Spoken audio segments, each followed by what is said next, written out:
Assalamualaikum warahmatullahi wabarakatuh. Selamat pagi semuanya.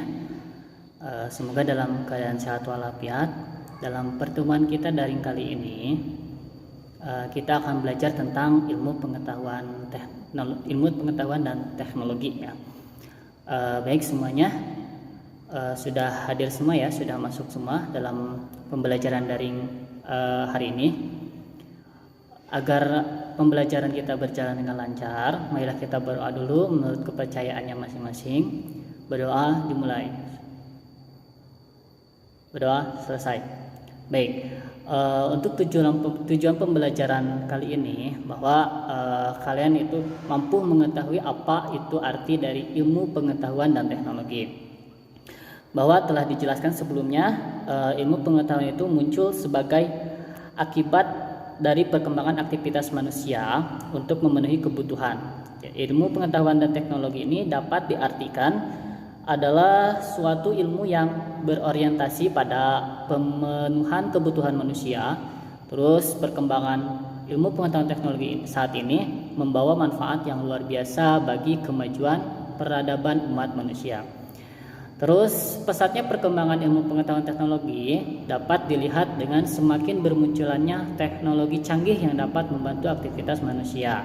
Seperti teknologi yang banyak kita gunakan yaitu seperti handphone, komputer, laptop, mobil, motor dan lain sebagainya, itu adalah merupakan teknologi-teknologi yang canggih. Terus perkembangan ilmu pengetahuan dan teknologi ini dapat memfasilitasi kegiatan usaha semakin lancar sehingga dapat menimbulkan kesejahteraan bagi masyarakat. Namun demikian, berkembangnya ilmu pengetahuan teknologi ini memberikan dampak positif dan dampak negatifnya, di mana terdapat dampak positif. Yang pertama itu dapat terpenuhi kebutuhan manusia, artinya bisa mengurangi permasalahan ekonomi yang dihadapi. Itu untuk dampak positifnya. Terus dapat membuat segala sesuatu lebih cepat dan mudah. Terus juga dapat mempermudah untuk memperluas informasi. Terus yang terakhir itu menambah wawasan pengetahuan. Itu untuk dampak positifnya. Terus untuk dampak yang negatifnya itu mempengaruhi pola pikir masyarakat yang negatif jika informasi yang diperoleh melalui internet berisi tentang segala hal bersifat negatif ya. Apalagi yang sekarang semakin marak itu tentang hoax ya, berita-berita yang hoax seperti itu.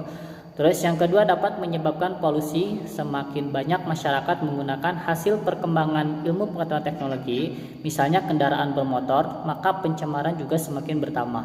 Itu pencemaran udara ya kalau kendaraan roda 2 atau roda 4. Terus juga dapat membuat orang semakin malas. Sebagai contoh, siswa setiap saat hanya memegang HP dan melupakan kewajiban sebagai siswa untuk belajar ya. Jadi kebanyakan orang menggunakan teknologi itu disalahgunakan ya, seperti misalnya handphone itu bisa bermain dengan mainan online gitu. Nah sekarang kalian pada zaman sekarang pembelajaran dengan daring itu digunakan dengan hal positif ya.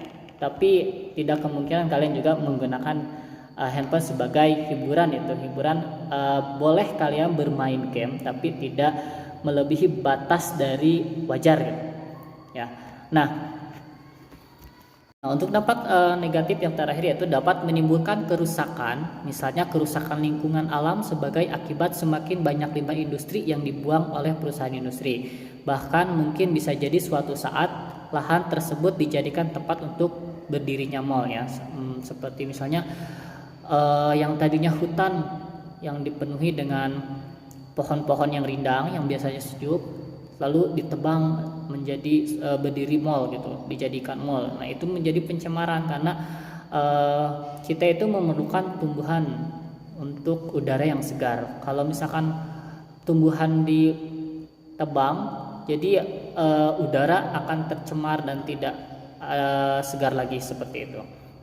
Nah untuk materi kali ini mungkin tentang pengetahuan ilmu dan teknologi itu ada dampak positif dan negatif. Nah, tugas dari Bapak, silakan kalian bentuk kelompok ya, bentuk kelompok di rumah, terdiri antara 4 sampai 5 orang per kelompok, yaitu diskusikan bagaimana sikap kalian terhadap modernisasi yang terjadi saat ini dan upaya yang kalian lakukan agar kalian bisa mengendalikan modernisasi tersebut. Nah, nanti hasilnya kalian bisa kirimkan lewat WA ya, langsung ke WA Bapak saja ya. Nanti untuk tugasnya Bapak kirim juga di WA grup. Nanti kalian tinggal pahami apa pertanyaannya dan nanti per kelompok kumpulkan ke Bapak ya. Baik. Mungkin untuk pertemuan kita kali ini cukup sampai di sini. Kita ketemu lagi di minggu depan. Jangan lupa untuk tugasnya ya. Terima kasih. Sekian dari Bapak. Assalamualaikum warahmatullahi wabarakatuh.